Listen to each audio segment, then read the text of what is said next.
Cryptocurrencies will be the beginning of freedom. Cryptocurrencies will be the end of governments. Cryptocurrencies will revolutionize everything from your wallet to the world itself. Said people 15 years ago, but has any of that happened?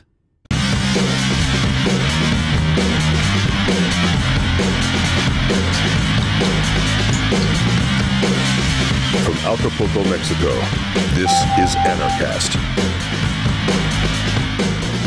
Greetings, Merkle Forests. Welcome back to Anarchast, your home for anarchy on the internet. I will be Patrick Smith, and our guest today will be a voluntaryist, a crypto-anarchist, public speaker, futurist, digital marketer, fiduciary for CryptoSpace in Los Angeles, and former communications ambassador for Bitcoin.com, Sterlin Lujan. Welcome to the show. Yeah, Patrick, thanks for having me. It's been a little while since I've come on to Anarchast, so it's nice to see a new face besides Jeff's. Not to say that I don't like Jeff. Probably not quite as pretty, but you know. It'll work. No. Yeah. How you doing, man? How you been? Yeah, man, I've been doing well, staying really busy the last couple of years. I was working with Bitcoin.com for 4 years, stopped that, got into some new gigs, and now really things have heated up recently, so. Really? Well, that's good to hear. Yeah. Okay. Well, I'm glad you're busy. So I have followed cryptocurrency for a long time. A previous venture of mine was in the cryptography space. We were automating some micro loans for people and helping people make interest on loaning out their cryptocurrency. So I'm very sort of familiar with both the technology and at least how the markets were looking a couple of years ago. I have since become pretty pessimistic on the technology, and I want to maybe just talk through that with you. I know that you wanted to at least begin by focusing on the banks and the resistance to or the opposition to cryptocurrency as a technology. So I think I'd just like to hand it to you and hear what you have to say about how's it been going? Yeah, so it seems like in the last couple of years, the cryptocurrency space has definitely gone through a bunch of iterations and a bunch of changes. It has not been a steady path forward, that's for sure. And even with myself, it seemed like there was a lot more excitement in the crypto space a couple of years ago. And Patrick, I'm not going to say you've fallen into this scenario, but I think a lot of people have. There's always been a lot of hype following the groundswell of cryptocurrency and the cryptocurrency movement. So people's expectations of what it can do has always been extremely heightened. And that, I fell into that trap as well. But I think we still have to recognize that patience is still an important part of this game because there are still a lot of forces at work. The authoritarians and the kleptocrats in power want to continuously push the cryptocurrency revolution back. And you and I will get into this a little bit later, but cryptocurrency, of course, is not 100% perfect. There's some flaws. Of course, that is differentiated between each different cryptocurrency. But here's what's been going on with Bitcoin, and this is the reason that I would say that cryptocurrency, Bitcoin in particular, is still an extreme threat to the status quo and to the powers that be. So I've been working with CryptoSpace for a good while. It's a company out of Los Angeles that mainly deals with cryptocurrency investments and trades. The main bulk of our customers purchase Bitcoin or have a tendency to.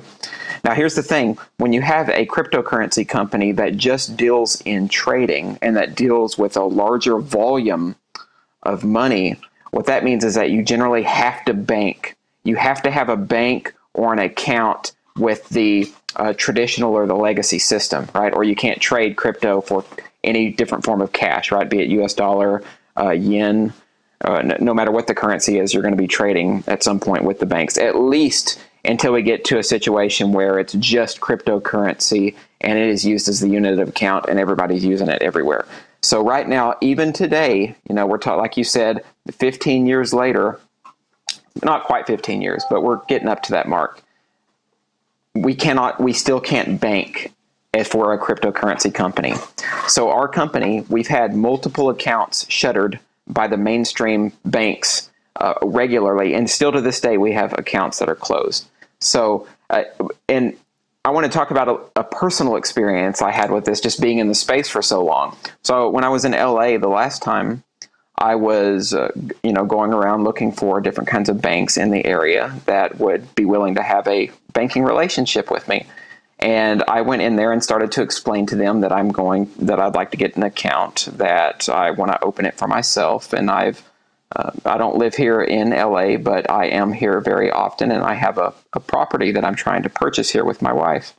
Anyway, it got to a point where they started asking me a whole bunch of questions, and the question I think tipped them off to my own background was they asked me where I was currently living. Of course, I told them that I'm living in Texas at the moment and that I'm looking to move to LA very soon. And they said, well, what's your address here in LA? And we might see about looking to get you onboarded. Well, I said, at this point in time, I'm staying on a yacht in the harbor. I don't really have a physical address. And they looked at me kind of funny, just stared at me blankly like a deer in headlights. And then the guy said, excuse me for a minute. And he went back to the back office, and I sat there for like 10 minutes. And then he came back and he started asking me questions. So you said that you were interested in having this account because you like to dabble in silver and gold, which is what I told him to begin with. And then as the conversation developed, he started asking me, he said, well, have you ever, do you have any familiarity with virtual currency, maybe Bitcoin or cryptocurrency? And I kind of looked at him sideways. I said, well, I've been involved in the space before, but that's not currently what I'm dabbling with right now. Granted, that was a little bit of a lie, right? Just trying to get an account, bro. Come on. And so after he was trying to peg me as somebody who was in the cryptocurrency space or catch me in my lie. That's how serious they are about making sure that who they're working with is not involved with cryptocurrency one bit. So what he did, he said, listen, I don't think we're going to be a good fit for... I don't think Union Bank is a good fit with you, Mr. Lujan, and I'm going to have to go ahead and ask you to leave this bank right now. You're going to have to go ahead and go. We can't do anything to help you. We don't want to be a part of your business. Now, maybe if you had a place here in LA and you weren't trying to deposit this amount of money, and I'll say it's an undisclosed amount of cash, but he said you're trying to deposit this much. You are trying to open an account, and I can see here that you have worked as an advisor in the cryptocurrency space when I Googled you. So at that point, I left the bank, and that was my experience. Just being in the crypto space as somebody who's known and can be easily searched, I was told to get out. Now, since then, and this is something I do as a fiduciary at CryptoSpace, I'm constantly trying to manage crypto assets and help facilitate trades. So I'm constantly looking at different kinds of banks and seeing how we can develop those relationships. And usually it turns out that they don't want to develop a relationship with a cryptocurrency company. And here's the reason why: because they believe that it's an existential threat to what they're trying to do. And then B, sort of on the side, they're also interested in getting into the cryptocurrency space and developing out their own businesses, especially with the players who are already really entrenched, like Coinbase and some of these crypto exchanges like Binance, etc. You'll notice that some of these companies have actual crypto accounts, but now there's a bunch of barriers to entry for companies that are maybe medium to even large size, but still can't get in because these other players have done these backdoor deals with CEOs of like Jamie Dimon, Wells Fargo, etc. So they've been able to sort of wrangle their way into the space. Whereas most of the other companies, especially if the people involved are voluntarists or have an anarchist or crypto anarchist mindset, they find that out. They're going to do everything in their power to keep you from getting involved in the legacy financial system as you're dealing with crypto. So that's... How did you find that out? Like, I mean, that's some pretty specific knowledge or specific claims that you're making about why they would want to block you out. I mean, how... Is that just sort of your judgment of the situation, or did somebody actually tell you that? Oh no, not at all. So there's tons of information online that you could, if you just Google banks blocking accounts that are cryptocurrency related, you will find a slew of information that comes up. So it's well documented. A lot of people have talked about it. Forget his name off the top of my head, but the founder of Kraken is a cryptocurrency exchange, right?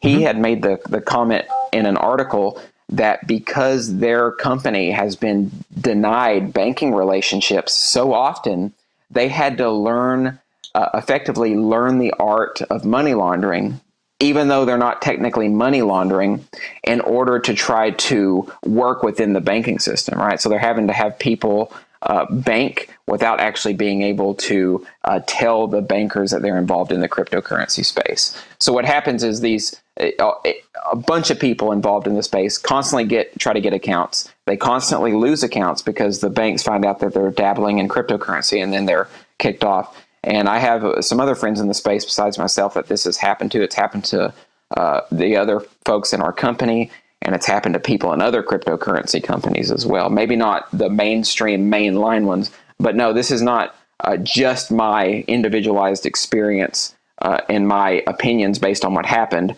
This is now documented. And the banks will also say and I read a couple of articles recently where a journalist went undercover and tried to dig deeply into why, if the banks would accept his fictitious cryptocurrency company, and he was going to get some information on if he would be allowed to open an account. And usually the bank will say that they have, after digging a long time, and the bank's really waffling around the truth of their own policy and their position, they'll finally get a hold of somebody who will say, listen, we are actually going to prohibit any and all cryptocurrency transactions. So it's very strongly, if you open an account with us, that it would be closed if indeed they open the account at all. So this is something that's happening in a unilateral fashion targeted at the cryptocurrency industry, because it represents a paradigmatic shift in the current scenario or financial climate that we find ourselves in. And that is the same. It's the same as it's been since the inception of cryptocurrency as it is today. Yes, things in the cryptocurrency space have definitely calmed down a bit. That's not to say that, Bitcoin obviously still has a really nice price point as far as many people are concerned. But aside from that, all the intense anti-crypto behaviors taken by establishment forces are still well into play right now. Well, I mean, how does that square with the claims that maybe you're not making these claims, maybe you are, you can let me know, that cryptocurrency is going to bring freedom, it's going to allow us to subvert government or even end government control over our lives? Like, how does, I mean, at this point I think it's, I'll make the statement and I'll defend it, devil's advocate or not, but I think if the government really wanted to and really tried, they would be almost able to shut down Bitcoin transactions, because, and we're seeing this with, and that's a bold claim, I know, maybe not all Bitcoin transactions, but what we're seeing with the face masks around the country right now, the fascists are realizing that they can't directly make laws that control people and force individuals to make masks, but what they can do is control the corporate entities that all the people in the area interface with and make those companies make people wear masks for them. And so in that same way, the government could leverage its control over internet service providers, banks certainly, and all sorts of other organizations to have nothing to do with crypto, to not allow crypto traffic on their networks, to shut down people, running any sort of nexus of transactions larger than a couple people, sending Bitcoin to each other. There's a lot more that the government could do if it gets to that point. So it feels impotent. Can you make me feel better? I believe that I can. So this is kind of a mixed bag, right? I won't dispute the fact that there are some aspects of crypto that are not good as the current financial and economic climate stand, right? And you're exactly right, sir. If a government agent or politician wants to go after one of these middlemen who are leveraging transactions at a centralized point like a gatekeeper, they certainly can, and that is going to absolutely happen. Now, here's the deal. So the reason that and this is the exact reason why governments are trying to also put pressure on banks to prevent people from getting involved in the legacy financial system, is because they want to prevent cryptocurrency. And this part is just my opinion, but we can elaborate on it, and I'll give you the logic behind it in a minute. But they want to prevent cryptocurrency from growing anymore, and certainly they wouldn't want it to take over and be the primary financial instrument or currency instrument. That is because the more people who leverage it, the harder it is to absolutely trace. Yes, currently, as long as government controls the gatekeepers, right? As long as they control the gates, that is the banks the financial institutions, the investment desks, and these different institutions, then they can sort of kind of prevent cryptocurrency from going mainstream. So that, and all that has to do, that doesn't have to do with the impotency of cryptocurrency. What that has to do is the fact that we're still on the precipice of change, right? We still have one foot in the cryptocurrency ecosystem and then one foot in this traditional legacy system. And there are people who are very attached to the status quo, and they're going to do everything that they can to try to push back this revolution. So, and here's the thing, with what I'm doing, Patrick, is I'm trying to work within the system. I'll be honest. We're trying to make cryptocurrency amenable to the masses and to the institutions. We want to provide it with as much decency and dignity as we can provide so that people are more accepting of it. But outside of the scope of what we're doing as a regulated cryptocurrency exchange, there are people who are now trading cryptocurrency and doing it in a way that subverts government intervention, right? And they're doing this by doing cryptocurrency trades on dark markets and doing work with what they call mixers. So you send a cryptocurrency to a mixer, obfuscate the address, make trades. And this is happening with extreme regularity in the cryptocurrency space. So I would make the case that in a way, cryptocurrency has already subverted the state. They're going to keep what's happening, as quiet as possible, and they're going to put as much pressure as they can to keep it out of the mainstream. But in the gray and black markets, cryptocurrency has already won, right? The day has already been won. The cryptocurrency, people are already using it. People are buying drugs and God knows what else on dark web markets. And this, they're not going to be able to prevent. And I do want to get into this a little bit because it's something that we think about through compliance in my job. Yes, there are technology platforms and various kinds of artificial intelligence, operational intelligences that can trace cryptocurrency transactions from a source back to another source. But that only works to a certain degree. Yes, if someone is stupid and they get some cryptocurrency and their fresh wallet and they send it right on to the dark net, yeah, somebody's going to know. Somebody who's researching that, some type of government agent is going to see where that transaction went. But if the person has any kind of intelligence, then they're going to use different kinds of mechanisms to obscure their use of cryptocurrency. And that's what a lot of these people who are already making the system obsolete are doing by working with cryptocurrency in this fashion. But that's not something that's talked about a lot, other than when governments make a bust, like when they busted, of course, Silk Road, and then the couple of other dark web busts that's happened over the course of the last couple of years. Forget the name of the other one. Dream something or another was one of the dark websites. So there's kind of these two different systems happening concurrently. It's the one that's happening on the underground, and then there's the one with what I'm involved in, which is a face-forward cryptocurrency institution that's trying to follow all the rules and all the regulations, because we really believe in the power of cryptocurrency to transform society, and we want to do it in a way that is above board so that people in those positions of power can realize that maybe this isn't a threat, maybe this can actually work to benefit society, and it's not all bad and it's not all evil. So I don't know. I hope that helps. There's on one hand, yes, the powers are pushing back. There's a ton of pressure on cryptocurrency companies. And even then, they're still struggling because now all the cryptocurrency companies have tried to find creative and nuanced ways to fight back against all the rules and regulations they've created. But then you have all these people who who aren't going to talk about it in a public-facing way because they'll literally get arrested, who are using cryptocurrency on the dark web. They're using it under the table, and it's very difficult to keep track of. But I want to make this very clear, though, especially for anybody who's watching who thinks that cryptocurrency is just for the criminals, the pornographers, the schemers, and the scammers. That's not the case at all. A lot of the majority of people who use cryptocurrency are just wanting to use it in their everyday life to make trades. Patrick, I've been in the cryptocurrency space for going on 7 years now, and for 5 of those years, I got paid in nothing but strictly cryptocurrency, right? And so I had to live off of that, and I still do to a degree. I don't get paid fully in cryptocurrency, but I still get paid some cryptocurrency from some sources. So if I'm doing that, I'm still leveraging cryptocurrency, and I'm still trying to live off it as much as possible. I want to thank my producer Kayson. He's in the comments monitoring for questions. So if you guys have any questions for myself or Sterlin, you can toss them in the comments and they will be picked up.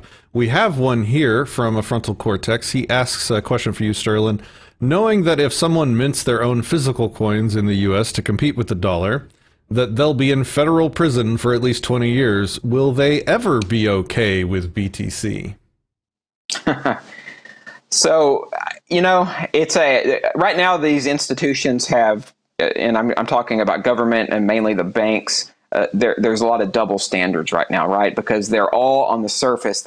They're saying that they fucking absolutely hate cryptocurrency, but then behind the scenes, they're all starting to implement cryptocurrency or start researching it or start finding a way to implement it into their own systems. There was an article recently that Venmo and PayPal are actually about to start allowing people to trade cryptocurrency on their platforms. So they're going to be okay with it. I don't think that you can resist change forever, right? Change is naturally going to take place as better systems, mechanisms, and tools emerge in society for people to use. And this is what Thomas Kuhn called a paradigm shift. Paradigm shift is naturally going to occur as we learn more and as we build more, but there's always going to be people who resist change. I think Andreas Antonopoulos one time was talking about, look at the vehicle, the automobile. When cars first came into existence, they were driving on these clunky roads. They would get stunk all the time because the roads were cobblestone and they were built for horse and carriage, buggy and carriage. And people would be literally laughing on the side of the street saying, ha ha, your car is, this is garbage. This is going to go nowhere. Because change through technology represents a threat to a lot of people. People fear change naturally. They fear the future and they fear what's emergent. So people all the time, in the 1800s are like, oh, that's a piece of shit car. That's not going to work. Why'd you even create that? We have a perfectly fine system as it stands. So as we know now, of course, the automobile is ubiquitous. Every individual has a car now, basically, especially if you're in first world countries. The same is probably going to be true of cryptocurrency. And the same could be said about what happened with electricity, right? There's a lot of people who hated on that, were scared and terrified. So technology always represents this sort of almost existential occultist threat to people because it almost appears magical to those who don't study change and who don't study technology. Well, let's talk briefly, if you're willing, about the difference between traditional coins or like version 1 coins like Bitcoin. That sounded like an insult. It wasn't intended to be. It was just the first sort of version of the technology. And then privacy coins, where your transactions are not visible and open for everyone. It seems to me that if somebody can watch what I'm doing, the ability for me to transact outside of their control, meaning if they don't have the ability to control my money, shut down my accounts, freeze my accounts, take control of my money, but they can watch everything I do with it, it seems like a distinction without a difference almost. Like if they see me do something with my money that they can't control, that they don't like, they can just show up at my front door and put me in a cage. So why I was really surprised to still see the non-privacy coins really even being much of a thing, because it seems like, look, if I don't want to be private, I'll just use PayPal. It's already faster and easier and free in a lot of situations. Even my mom has PayPal. So like what's the, I guess, sell me on that if you're interested, or what do you think about that?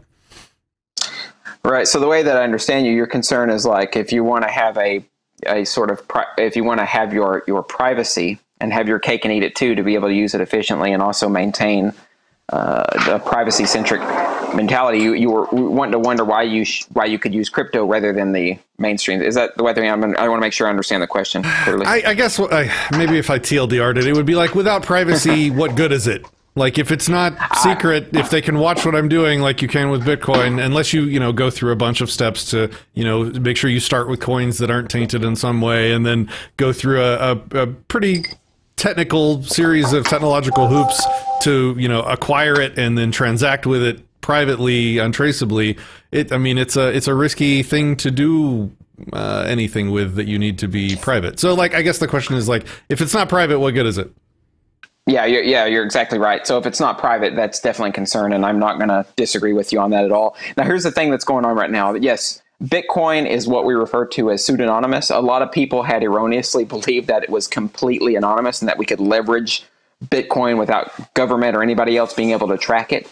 So yes, there is software that allows people to track cryptocurrency transactions back to a source. Now, here's the problem right now, Patrick, and the reason that it's not completely private is that's because the gatekeepers, and let's just use Coinbase for an example. If you sign up for a Coinbase account, you are going to be KYC'd and AML'd. For anybody who doesn't know, that means know your customer and anti-money laundering laws. So if you sign up for an account, and a lot of people that are probably viewing this or will watch it have signed up for a cryptocurrency account, you have to give them basically, you might as well have to spit in a cup or have your mouth swabbed so they can take your DNA. That's how much information you have to give them. Your address, your bank account numbers, your social security number, they have everything. So what happens is when a centralized institution has this, at any point you transact cryptocurrency with that institution, then it's super easy to attach your name to a cryptocurrency address, right? Because right now cryptocurrency addresses are pseudonymous in the sense that as long as your name isn't associated with that transaction, there's literally no way that anybody can transact with you. So the problem is not, I don't think, sits squarely with Bitcoin or cryptocurrency. And we'll talk about some other ones in just a second because the ball game is different for different crypto. But with Bitcoin, yes, it can track it and figure out who you are if you transacted at a centralized institution. And that is a huge problem. Yes, people can get caught out, but I wouldn't lose all hope and all faith. So what's been happening in the last, I want to say the last couple of years, but really since the inception of Bitcoin, people have been trying to figure out ways to develop essentially peer-to-peer exchanges, right? Where you can do decentralized peer-to-peer transactions in the spirit of Bitcoin on an exchange, except that you can also hide your identity through that process. Of course, you can already see the pitfalls of this when you're having to try to, trade cash or governmental currency for cryptocurrency. That's never an easy solution.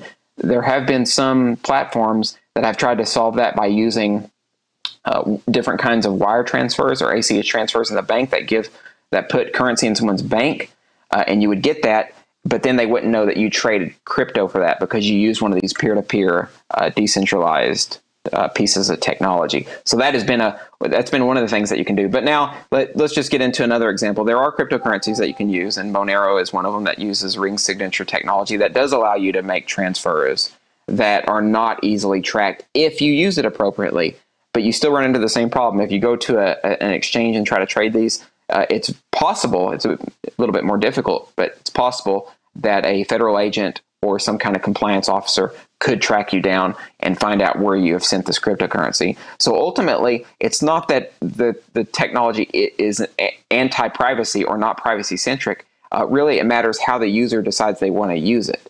I am very out in the open about how I use cryptocurrency, right? I don't care what someone sees. If I bought some hash, that's fine. They saw that I bought some hash, so they could try to come out being a little bit facetious. But I really don't try to hide my cryptocurrency transactions. And this is my belief. I think as we continue to move into the future, what's going to happen is that people who are anti-crypto, there's going to be so many cryptocurrency transactions and so much going on. It's going to be very challenging, especially as the mainstream system becomes less important and less involved.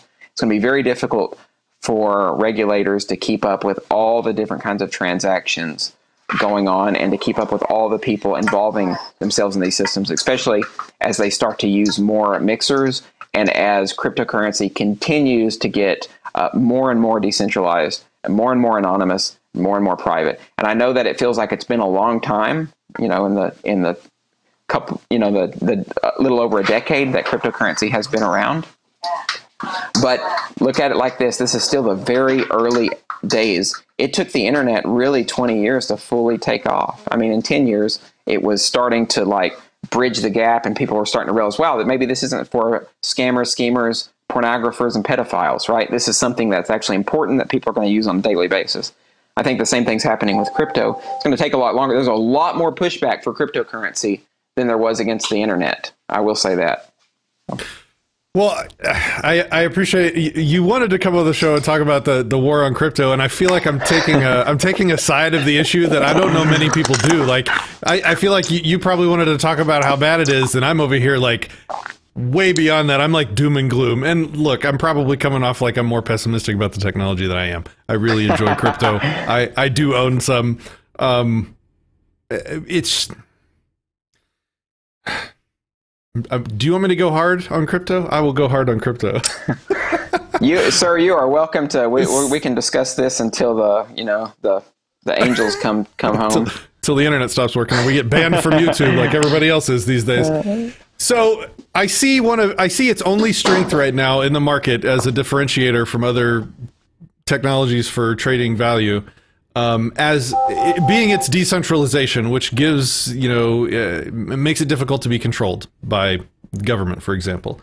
But that's also its like biggest weakness. The technology is the least efficient database technology ever created. Like it requires massive amounts of computation from, hundreds or thousands of coordinated computers. And it stores the data in a really difficult sort of scheme to index and to modify. And so, what am I trying to say? I'm trying to say that the only reason it's important is because we have a centralized government that is sort of evil and coercive. What was that? Yeah.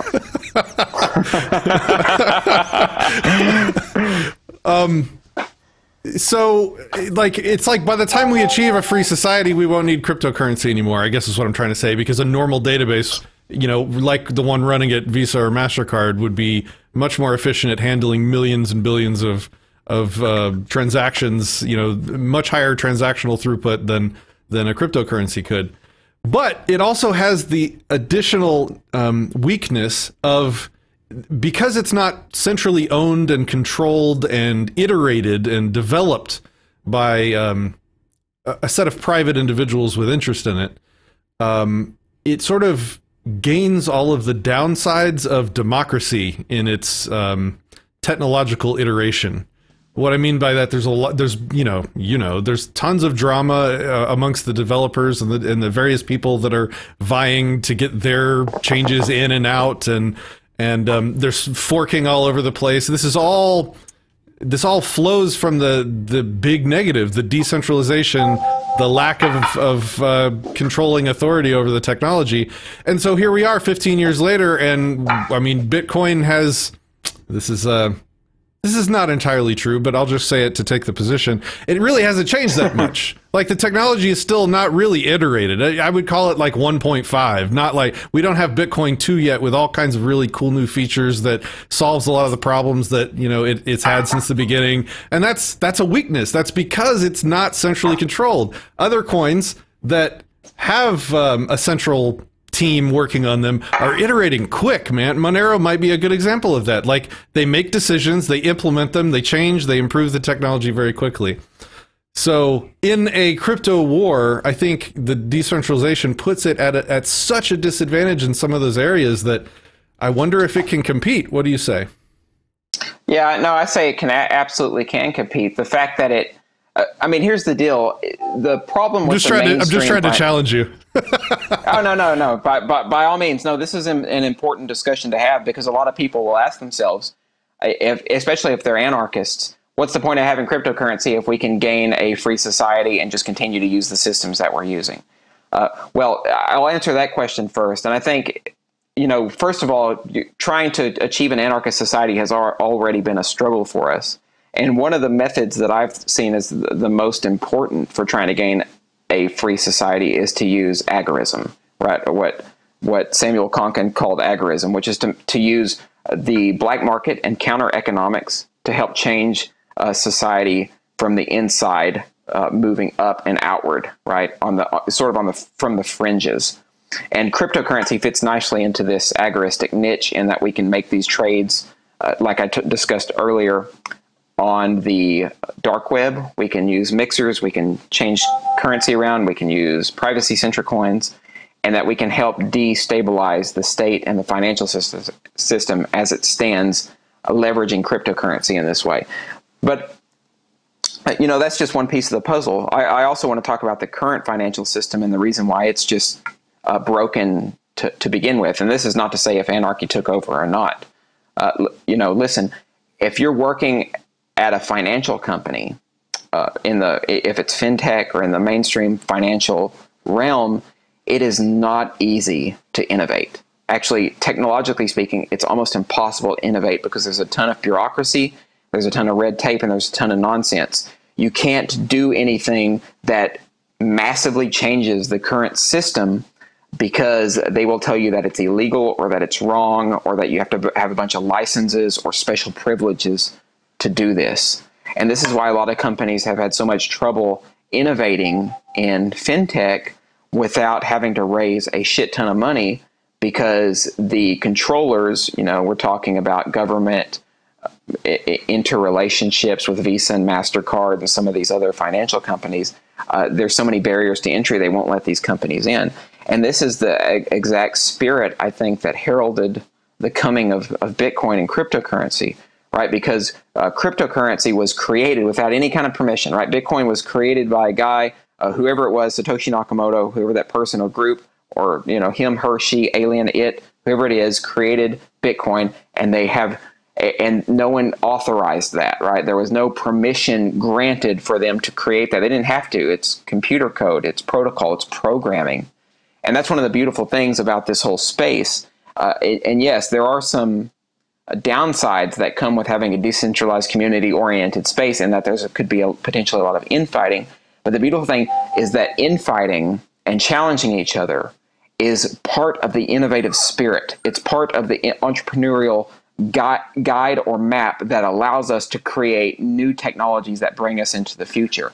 When you prevent that, when you stifle that, when you have a government of such strength and nastiness and power that limits the scope of that, then you can't move forward. And I think you would definitely agree with this. As anarchists, we share this idea that government stifles growth and innovation, and freedom is what allows that to happen. So with Bitcoin and cryptocurrency, we had to literally force freedom. We had to force it because there were so many roadblocks in the financial institution that wouldn't allow people to grow. So cryptocurrency has turned the tide, and now what's happening is that bureaucrats and politicians and all of these organizations are having to step back and thank God, we can't keep up with this change. We're going to have to find ways to try to level with it.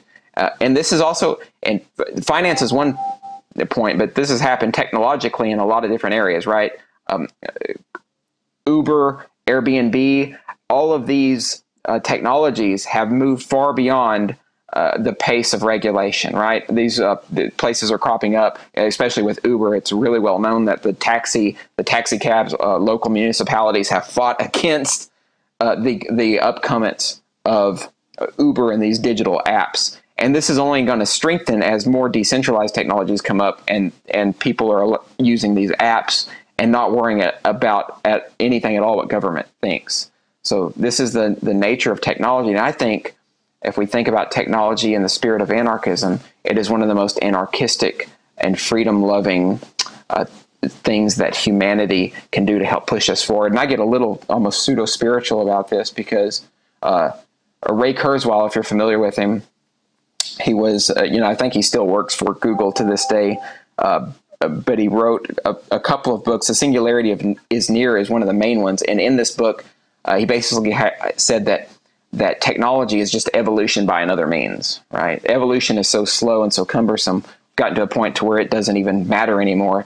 It seems like historically the pace of things has started to speed up as a result of technological and cultural advancements. So because of the situation with technology is almost taking on a mind of its own, and this is what we actually refer to as artificial intelligence. And it will keep going, and AI will be implemented into blockchain. AI will be implemented in other aspects of technology. And the next thing you know, everything kind of grows crazy and gets goes wild. It's kind of a snowball effect. And lots of AI theorizers have talked about that. Of course, I kind of went on a tangent there, but that's, I think, where we're looking in terms of the historicity of technology and the reason that, coming back full circle, that things like Bitcoin and blockchain ultimately can't be stopped. and can ultimately be as private as somebody who wants it to be, at which point something gives, and more people are using cryptocurrency and Bitcoin, just like more people started to use the internet and internet technologies. Can you tell us more about what you mean by, you get spiritual about it? Why? Why is, talk more about that aspect of it. Well, I just want to make very clear that I am an atheist, but I'm, I guess, what I would call a spiritual atheist. So I believe that there's not necessarily a God or some kind of life force that is directing everything that's happening. But I do believe that as a human species, we are built to grow and develop and to create and to build things. That's what these opposable thumbs are for. And I have this mindset that we're really dancing in this mystery of life, this whole question of why are we here? And one of the things that we've certainly done as a species is grow, develop, change, and create technologies. And very clearly where we're headed is this idea that we're going to create our own kind of life force or life form. And this is, again, what we've called artificial intelligence. And as this moves forward, it's, I think it was somebody who actually asked Ray Kurzweil, they said, do you believe, does God exist? And I think his answer was not yet. So the idea there is if we create so much AI, and once you create AI, it becomes some theorizers call it a super intelligence, that it explodes and starts creating more AI, and eventually intelligence just dots the universe. Well, what some people would refer to as God is a universal intelligence. Well, that's what we're on the path to creating, and I don't think that's just hyperbole or guesswork. The age of AI is upon us, and at some point when we create an AI of such sophisticated positioning, it's going to be able to continue to create more and more and more AI, and AI that it will ultimately be more intelligent than the human species. So this is why I kind of get spiritual about it, as you see, because our future is definitely not going to be mundane or lackadaisical or without interest. And I think ultimately this is one of the why anarchists have this resonance of freedom built into them, because the path forward has to be free if we're trying to create all of these situations where we're able to live how we want, and we're able to create the things that we want and do what we want and live as we want. So you see, it's not that I believe in necessarily a deity. If I did believe in a deity, I would say that it's us. If I did. I feel like I've yanked you all over the place in this interview. Have we covered what you wanted to talk about? I want to make sure that we have. No, I think so. So my main contention was that there really is, and this can come around full circle for sure, there's definitely a war against cryptocurrency. And I did talk about this earlier. What it ultimately boils down to, it's a war against change. It's a war against the power structures and the establishment, because cryptocurrency and blockchain technology represents a fundamental change in how we handle our finances. Right now, and here's the big deal, government has controlled our finances. They've controlled how we live fiscally. They're the ones who control the banks and how the banks give out loans. They're the ones through the Treasury and the Federal Reserve systems that determine how cash is printed, how much is printed, which we would call inflation, how much is put into the system, how much is retracted. And if a system and the individuals within that system control the currency supply, they have effectively made you a slave, right? So all of us have been enslaved to this predatory system of taxation and arbitrary printing, inflating, and deflating of a currency supply. So what cryptocurrency represents is the antithesis of that. That's the ability for us to create our own digital assets and digital tokens that represent currency that we can use to trade without having to ask for permission. So it's permissionless at its core, and that's the nature of it. And the powers that be, the establishment, the banking institutions, they're going to do everything in their power to make sure that we can't move forward with this. Although, it hasn't dawned on them completely, and it rarely does with people who don't like change and who like to control others, that things do change, and that oftentimes people can get outside of controlling situations if they feel like they're being controlled and coerced, because I think at its root, people don't appreciate being told how to live or what to do. And we're seeing that more and more and more, even in the current era with all the situations with the masks, with this COVID bullshit, with the lockdowns. And so things are really speeding up in that sense. And I believe that there is going to be no way for the systemic engineers, the cultural engineers, the assholes, the kleptocrats, and the sociopaths to manage our lives as we continue to move forward and we continue to create technologies and create cultural shifts and create different kinds of change that move us completely away from systems of control towards systems of freedom. And, some people will call me an idealist with these views and that this can never happen. Well, guess what? Change happens all the time. It's a constant in our universe. And if we don't come to accept change, we're going to be in bad shape. And you know what? I would even go insofar to say that there has been more and more and more and more change happen in the modern age that has happened in the past as a result of technology, as a result of cultural shifts, and a result of people finally waking up to the monstrosity of the state and trying to fight back against that Leviathan with all of their heart, soul, and will. Change does happen, and change is happening faster and faster and faster. Somebody in the comments, I think, said, the human species existed with basic necessities and transportation for tens of thousands of years. And then here we are in 120, 150 years. Now we're in air conditioning, driving, flying jets and making spaceships and all this stuff. So 120 years from now, I'm not even sure if there's not going to be a civil war in the next couple of years with the way things are looking right now. So yes, change is coming, and it's coming really fast. Do you have any thoughts that you'd like to share on the current situation, this massive divide in the culture and then the corona scare? It's like a constant feed of fear and control. Yeah, I think, we'll start with COVID. I think that COVID is definitely a real thing, right? I think that the virus probably does exist. Where it came from and how it cropped up is still, there's a lot of hearsay, conspiracy, etc. But I do think that it is the situation is way exaggerated by the control freaks and the people in power, because they're going to use any kind of alarmist scenario to consolidate their power and try to control more people, right? So if they can produce more fear porn and get people to be more and more afraid and more scared, then they can control and manipulate those people. And really what I think this is it's a signpost that those in power are actually getting more afraid about their own power themselves, because now they have escalated the situation to such high proportions that they want to physically be able to see that they have power over people, right? If you're out there wearing a mask, you are demonstrating to those in power that you will be complicit to their demands, right? I would imagine a lot of the people wearing masks, this isn't all the people by no stretch of the imagination, but I made a post about this recently. If you're able to wear a mask, what if they ask you next to stay at home? And they have already kind of asked us, what if they ask you to stay at home indefinitely? Well, you'd probably do that. Well, what if they ask you to take this vaccine? Well, you're probably likely to do that. And if they made it a force of will, you would probably still do it.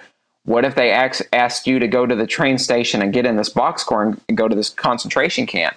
Well, you may be more likely to do that, right? The people who bow down to authority more readily are more willing to follow these control freaks up until the worst possible conclusion. And they want to make sure that they have control over people. And what better way than to get to glean through their own social studies by exaggerating the pandemic, or what some people have called the plandemic, about how these people can, how readily and willing they are to obey authority. So I definitely think they're going to exaggerate this. They're going to see how much control they actually have, and they're going to continue to push their own agendas forward. Now, this also, it's interesting because it's had kind of a backlash or kind of a negative effect with the recent death of George Floyd, right? Because everybody had been cooped up in their house, and then the cop's knee was seen on this poor guy's head, and he was crying for mama and saying, "I can't breathe." And then, of course, he was shown dead later. And now there's a bunch of people who have conspiracy theories of whether that actually happened or not. I'm of the mindset that police kill people on a regular basis, so this doesn't surprise me one bit that this happened, so I'm going to take it at face value. But this had kind of it kind of threw a wrench in the gear of their plans, right? Because now everybody's up in arms because they've seen that police, thank God, because of the internet and cameras and people filming the police and this becoming a habit. Now, every time something like this happens, it's been recorded and people are up in arms and they're absolutely pissed off. The fact that everybody had been quarantined as a result of COVID, they had all this pent up rage, and this was like the perfect outlet to vent that. This happened. So now we're seeing protests. This is a sort of a psychological theory. I'm not saying this is absolute truth, but this is what it looked like for me as a progression from beginning to end. Of course, the powers that be will continue to play this into their favor and to do everything that they can to take advantage of the population. I think a lot of it is it's a training and indoctrination system, and it works really well on humans. There's a magician named Darren Brown. For those of you that don't know, go Google a magician, a mentalist, I think he goes by, called Darren Brown. And there's one movie kind of show that you can watch by him. It's on Netflix. It's called The Push. And on BBC, it's called Push to the Edge. And what he does is he takes a group of, he takes a person and he puts them into a scenario where it starts out totally innocuous, but he starts doing little psychological tricks along the way to make them more and more compliant. It starts out with, asking him to do something simple like carry some food out to some people. And of course you get a yes because you want to be polite. And then next it might, end up with, hey, carry this bag. Hey, follow me. Hey, stand here and watch this room. Hey, do this, and this. And it gets to the point where he literally gets people to almost be party to the crime of I wouldn't call it murder, but covering up a murder, or covering up a dead person. Like in real life, these people don't know it's fake. And the COVID situation and a lot of what's going on, it's just a bunch of little tiny baby steps to get a little bit more compliance and to teach people and to get people to feel a little more okay with just doing what you're told. Do this. Stop thinking. Just, it's just a little bit more. I mean, you already did this. Why aren't you going to do this next thing? That kind of stuff. I would definitely recommend anybody watch The Push by Darren Brown on Netflix. It will blow your mind. You're absolutely right. Yep. Good call on that, Patrick. Go ahead. Go ahead. No, go ahead. You're good. I was just going to ask you if you had some time to take some questions. We've got some stacking up here. Absolutely. I got some time. Okay, cool. So this one is from... Let's see, Bori. The question is, can I buy crypto without the government knowing about it? And I guess the follow-up question to that would be how? Yeah, you absolutely can. Now, to do that, you usually have to find somebody that you know in the space and then ask them personally for a reference or a recommendation of who can sell you cryptocurrency. Like, of course, you couldn't come to us and ask for it because we're a cryptocurrency exchange, but there are people out there that will be willing to trade cryptocurrency. And I've mentioned these. Look into the decentralized exchanges and P2P exchanges as well. You can probably find some out there. What's the best one of those? So the one that I've liked, there's one that I've liked, and they're not user friendly, but the one I've liked and used is called BISC, BISQ, BISC Network. There are more. I haven't done a lot of research on those lately because I haven't had time and I'm not in that space, that particular area of the space. But that's one place. And there's also, this is a little risky, but people have in the past used localbitcoins.com to purchase, but the feds have been following that more closely. So I would be very cautious about using that if you're wanting to try to buy it completely anonymously. The best way to do it is through a friend of a friend of a friend, if you know what I'm saying. This is how and let me give you another example. In China, this is how they've done it. Because cryptocurrency mining was banned at one time. I think they re-legalized it, and it's been mostly shunned throughout that particular communist country. But what a lot of people use is they get on WeChat, and they that would be like us getting on Telegram or maybe some of these other platforms like Signal, and just going to a channel or a chat that we know is involved in crypto trades and messaging somebody and saying, hey, listen, do a trade. And most of the time they would meet up in person to do it to make sure it goes smoothly. That's not always safe, but that is an option. And there are options out there where you can find ways to purchase crypto. And honestly, look for P2P exchanges, message your friends, ask people, And there's ways that you can find it. Usually the best way to do that is to be in person, go up to the person, hand them the cash, make the trade. And there may even be some new methods or platforms that you can do that with. I would research that using Google. I haven't, like I said, I haven't kept up with any of the up-to-date ones. So there may be some more information out there that you can find. Awesome. Katarina says or asks, I'm not sure where to begin my education with crypto. I'd like to keep it totally private. Where would you advise the best place to begin and where to get involved? Yeah, I personally am a big fan of Bitcoin.com. Bitcoin.com has one of the best. It is an educational resource, and I have to include this disclaimer. Bitcoin.com is primarily focused on Bitcoin Cash, and I'm personally a big fan of Bitcoin Cash. That's a whole nother debate and argument outside of what Patrick are talking about. But as far as just learning about cryptocurrency, their site's great, and also news.bitcoin.com. If you keep track of the news in this space, that's also a great way to learn. I recommend following Jamie Redmond's material at bitcoin.com. His is fantastic. Also recommend bitcoinmagazine.com. You can go over there. And if you sign up to our newsletter at cryptospace.com, I actually write the newsletter, and I'm always writing about, positive educational material. So that's another way. There's lots of resources. Bitcoin Magazine, bitcoin.com, cryptospace.com, coindellacraft.com is also a decent one. There you go. 61,000 trades on BISC through the last month. For a peer-to-peer network, that's actually not bad. Yeah, and especially if it's decentralized and anonymous, that's pretty cool. I'll have to check that out more later. Let's see. Miss MJR asks question for Sterlin: If PayPal starts allowing its 300 million users to buy and sell crypto on its platform, do you think it will go up further in price, and do you think it may affect some of the other cryptocurrencies? This is always price questions are always interesting to me because you can't ever predict the price of Bitcoin and cryptocurrency. I'm going to say that right off the bat. I've learned the hard way because I've made price predictions in the past at conferences. But the quick answer to your question is I just think that if we look at the data, Bitcoin is always going up in price. It's always falling back down, but it's trending upwards. Analytically, it's trending upwards. So the short, quick, and dirty answer to your question is yes, I think it's going to go up. How fast will it go up is I have no idea. Will I say that it goes up immediately and intensely after that? That's a possibility. But even if it does, it always tends to level out, and it always tends to have crash. The market is still extremely volatile in cryptocurrency and Bitcoin. And that's because there's not a lot of regulation in terms of how anybody can go out and buy Bitcoin, right? Not everyone can go out and buy a publicly traded stock. It's a lot more difficult. It's getting easier with things like Robinhood, but still the markets are always going to be more volatile in cryptocurrency. So be cautious. I think, yes, it will go up, and yes, it will continue to go up. Will Bitcoin always be the winner? That I don't know. Could be another cryptocurrency. Right now, Bitcoin is one of the best bets. I like Bitcoin Cash. I like Ethereum. I like, what else do I like? Monero. I like Dash a bit. Several. So there's that. Yeah, I'm a fan of Monero because, again, I'm super privacy centric. Like most of the utility and the technology for me comes from that. So I'm big on that.